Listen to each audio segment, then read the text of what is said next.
నమస్తే మీ పేరు? నా పేరు సూర్యభాస్కరరావు అండి. నేను అప్పనపల్లి సర్పంచ్గా పనిచేశాను. అది కూటమి ప్రభుత్వం వచ్చి 5 నెలలు అవుతుంది కదా, ఎలా ఉందంటారు? కుటుంబ ప్రభుత్వం వచ్చిన తర్వాత పరిపాలన అయితే చాలా బాగుంది. వాళ్ళు చెప్పినటువంటి మేనిఫెస్టోలో ఒకటి అమలు చేసుకుంటూ వస్తున్నారు. పెన్షన్ గురించి చెప్పారు, పెన్షన్ అమలు చేశారు. అలాగే డిఎస్సి గురించి చెప్పారు, డిఎస్సి నోటిఫికేషన్ ఇచ్చారు. అదేవిధంగా మహిళలకి సంవత్సరానికి 3 సిలిండర్లు అన్నారు. అప్పుడు అది అమల్లో ఉంది. చాలామంది దగ్గర నిండకే 16,08,000 మంది గ్యాస్ బుక్ చేసుకోవడం జరిగింది. వాళ్ళకు కూడా గ్యాస్ పంపిణీ జరిగింది. చాలా బాగా జరుగుతుంది. మరి ఉచిత ఇసుక అన్నారు, ఎక్కడ అందుబాటులోకి రావట్లేదు అన్నారు. ఉచిత ఇసుక అంటే ఓపెన్ రీచ్ల్లో జరుగుతుంది, కానీ ఈ మునిగి తీసి కాడ ఇంకా జరగట్లేదు. కానీ ఉచిత ఇసుక అనేది మరి తప్పుడు విధానం అని నాకు అనిపిస్తుంది.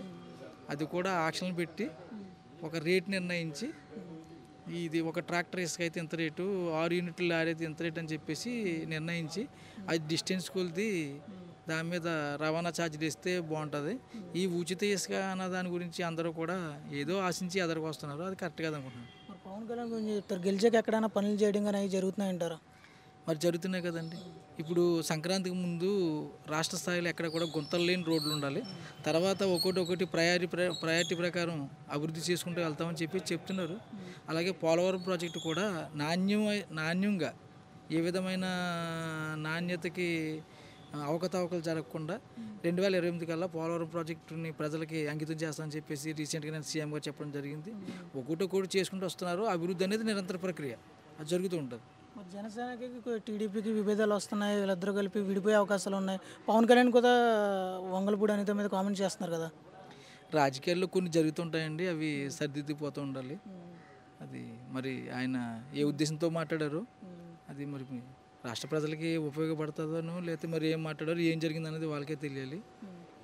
పేర్నాని కూడా కామెంట్ చేస్తున్నారు, జన సైనికులను చిన్న చూపు చూస్తున్నాడు పవన్ కళ్యాణ్, ముందు మీ జన సైనికులను చూసుకొని చెప్పేసి.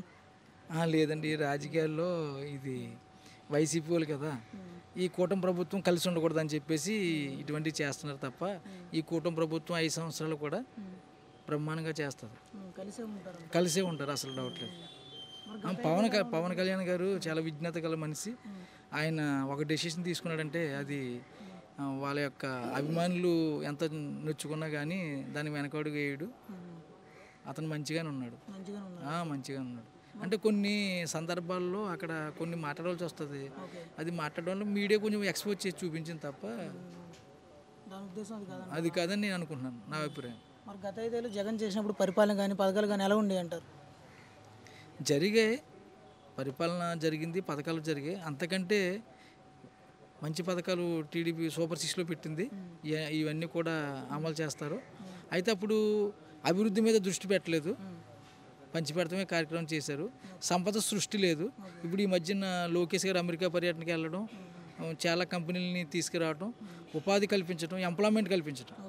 ఎంప్లాయ్మెంట్ లేదు గతంలో ఎంప్లాయ్మెంట్ లేకుండా, ఆదాయం లేకుండా అప్పులు చేసి పంచిపెట్టారు. ఇప్పుడు అలా సంపద సృష్టించి పంచిపెట్టడానికి సిద్ధంగా ఉన్నారు.